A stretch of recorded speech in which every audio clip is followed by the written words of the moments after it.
What's up, guys? Today we're going to do a quick tutorial on rolling up some home-brewed 7.62 by 38R gas seal ammunition for the Nagant series of revolvers. I have here on the table my 1931 Tula and also my exquisitely rare 1930 NKVD variant, also made at Tula. The NKVD, in case you couldn't tell, is substantially smaller than the full size, being a snub nose designed for concealed carry by covert agents.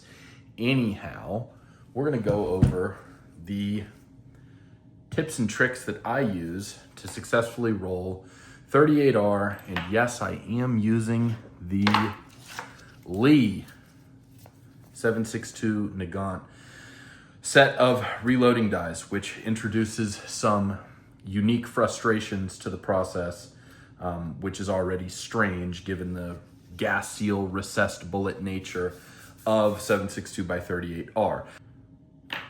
Basically, the Lee dies are designed to be used with 3220 brass, which is reformed using this kit to 7.62 by 38R dimensions.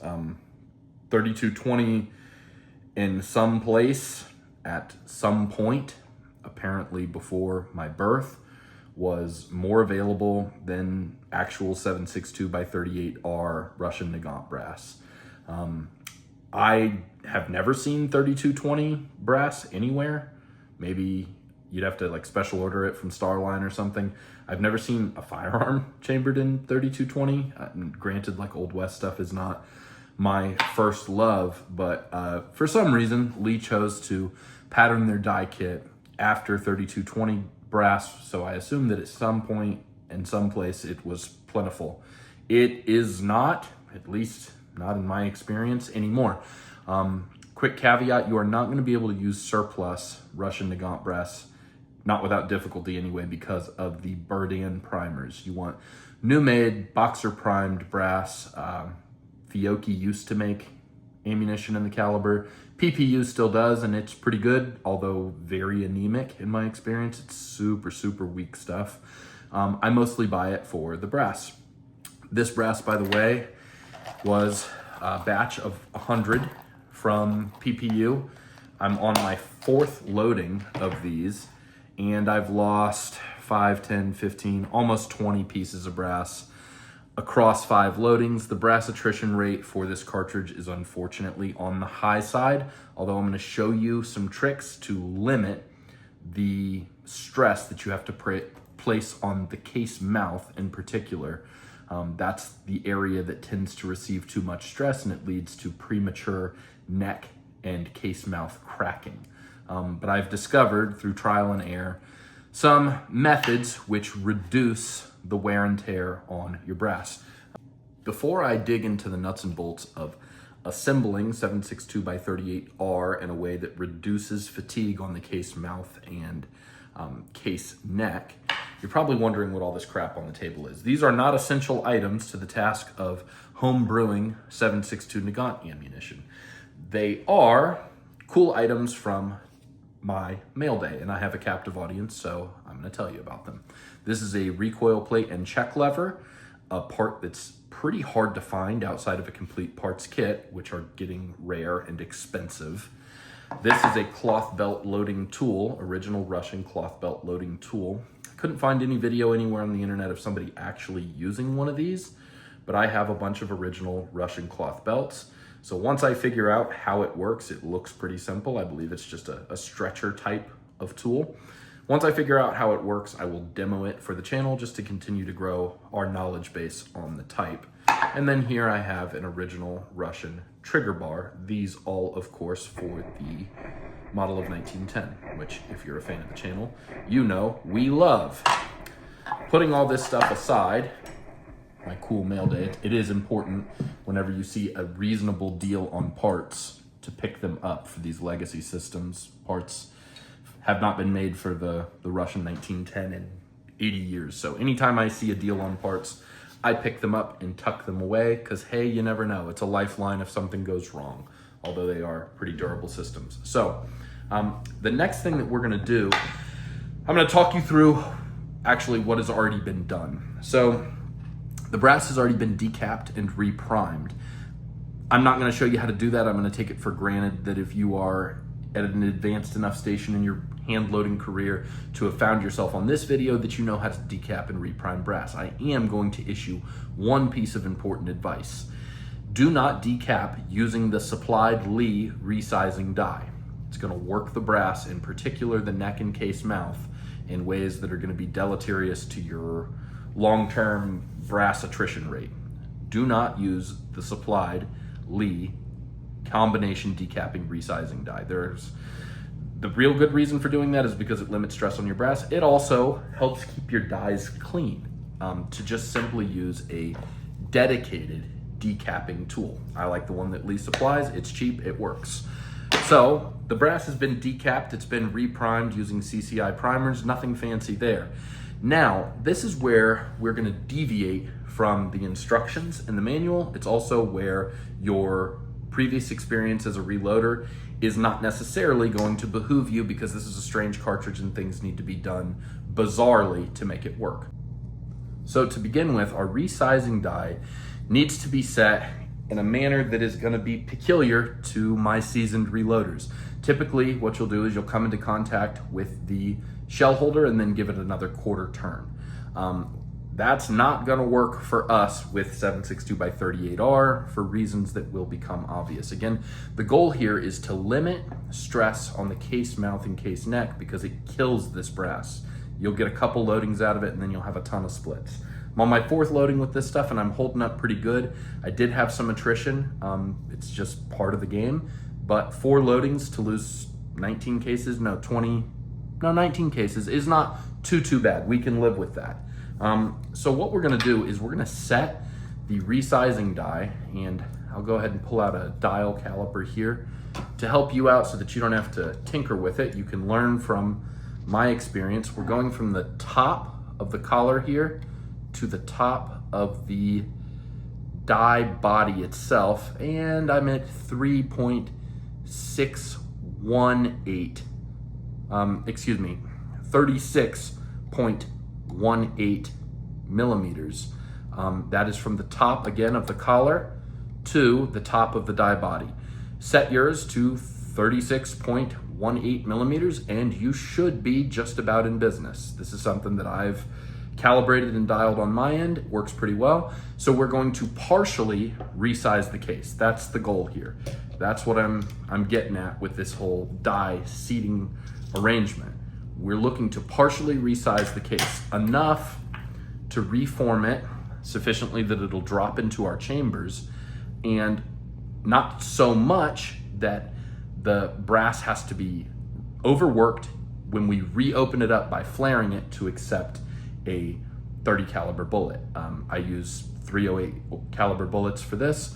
The bullets that I'm going to be loading today are 308 caliber 72 grain bullets. They are designed for 32 automatic guns that have 308 bores. I guess there are some of those out there.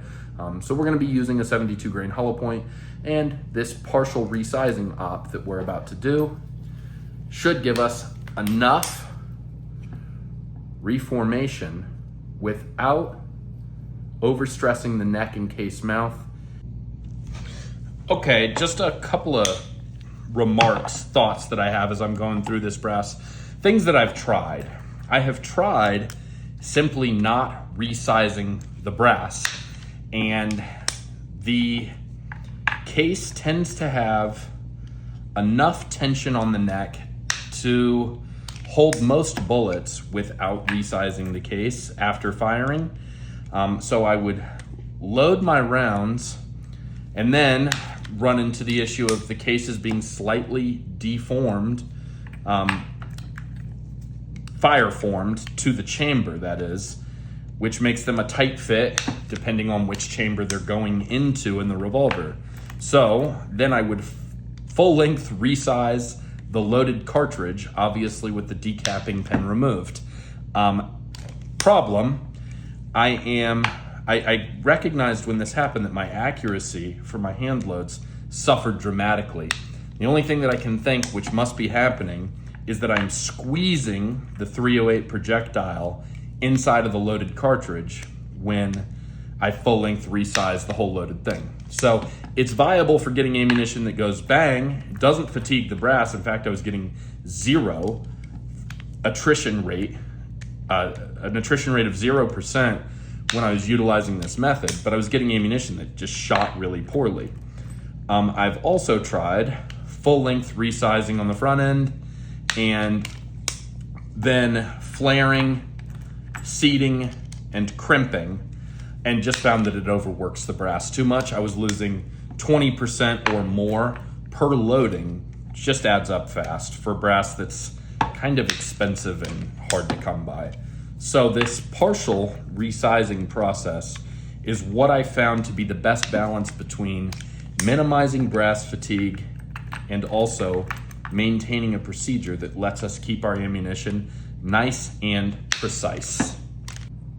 Okay, through the magic of video editing, all the cases have been partially resized. The short box, has been charged as a safety matter, as a precaution.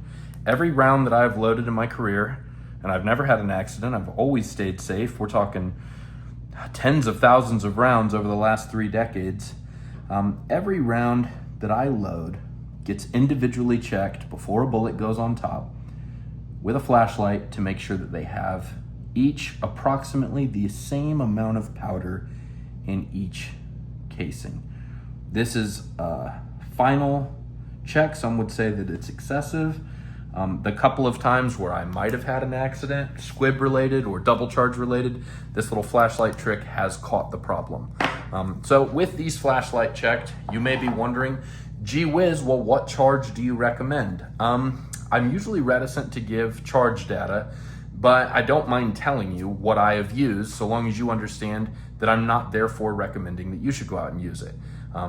You should, if you want to be absolutely safe, stay away from guns and target shooting, especially old guns that you have to make weird ammunition for. I am not recommending to you that you use this data. It is being made available for educational purposes only. Loads that I have had success with are 2.5 grains of Bullseye under a 98 grain double-ended copper-coated wad cutter, and the same charge, 2.5 grains of Bullseye under a 72 grain jacketed hollow point, both sized to .308. I'm aware that Bullseye is becoming harder and harder to come by. I am rapidly working through my reserve stash. So an alternative load that I would not necessarily recommend, but that I have used with success. Again, I don't recommend that you adapt this data for your own purposes. You do so at your own extreme personal peril. But for educational purposes, another load that I've been successful with is 2 grains even of tight group underneath the same 72 grain hollow point. I have not tried that with a 98 grain double-ended wad cutter because I'm out of those and Grafs is out of stock of them as of this filming. That is usually my pet bullet for this cartridge, but I find that the 72 grain hollow points shoot straight and I've got a stash of those. So with that said, we're gonna go ahead and throw our 72 grain hollow points on top of these charged cases. We're gonna be watching early on in this process to make sure that we do have sufficient neck tension on the casing to hold that bullet in place. Again, remembering that we only did a partial resize. Okay, so small correction. I've been saying 72 grain, they're 71 grain. Don't fuss at me over 1 grain. These are the bullets that I am using. They shoot straight out of both of my Nagants. They are sized to .308 despite being marketed as .32 caliber bullets. And they have worked really well for me in this cartridge. So go ahead and spill some of these out. Okay, so we've got our projectiles. Okay, I misspoke. Actually, we do need to put just the smallest of flares on the case mouth, which is super annoying, but it's the only way to get that bullet started reliably. So we're gonna pop just a little flare on these cases, not much at all.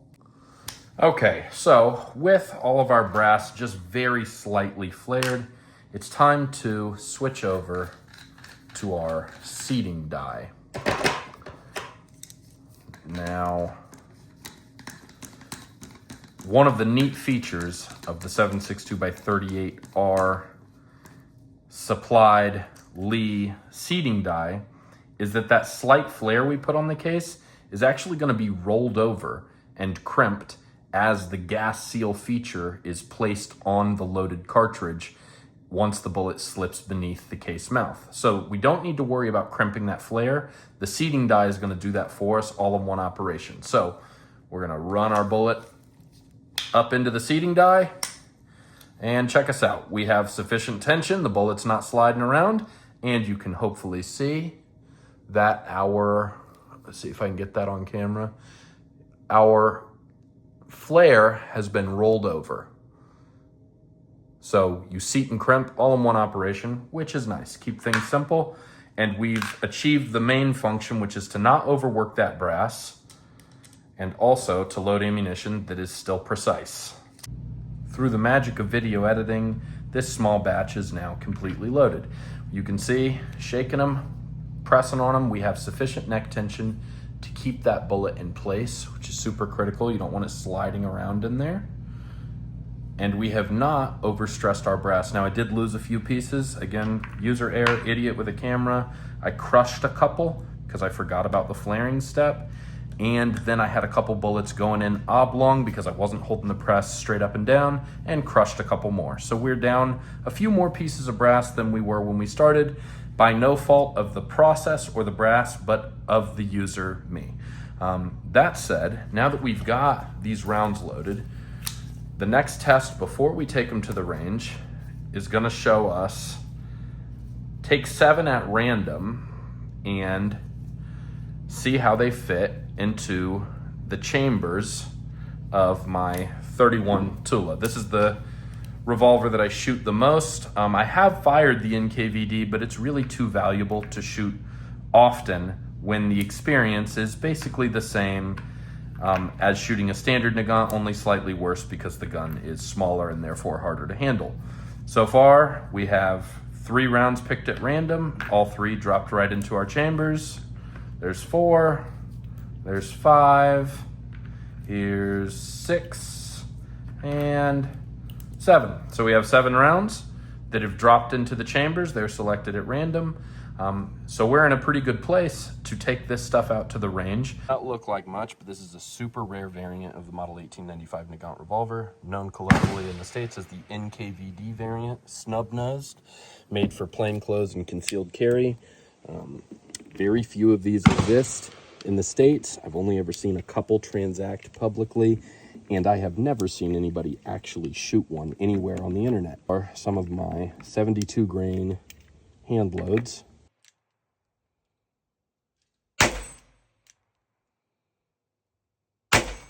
Those are hits. It may not sound like it. Light little bullet.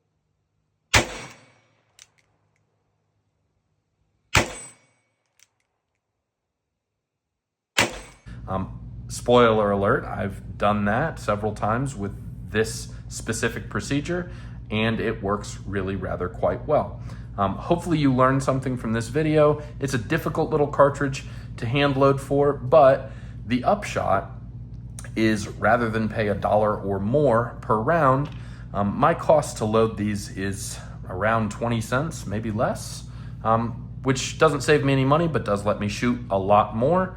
And that's a happy meal for me. Again, hope you learned something from the video. Hope that you found it useful. If you did, go ahead, drop me a like and subscribe. And as always, be kind to the world as you bump into it. Peace.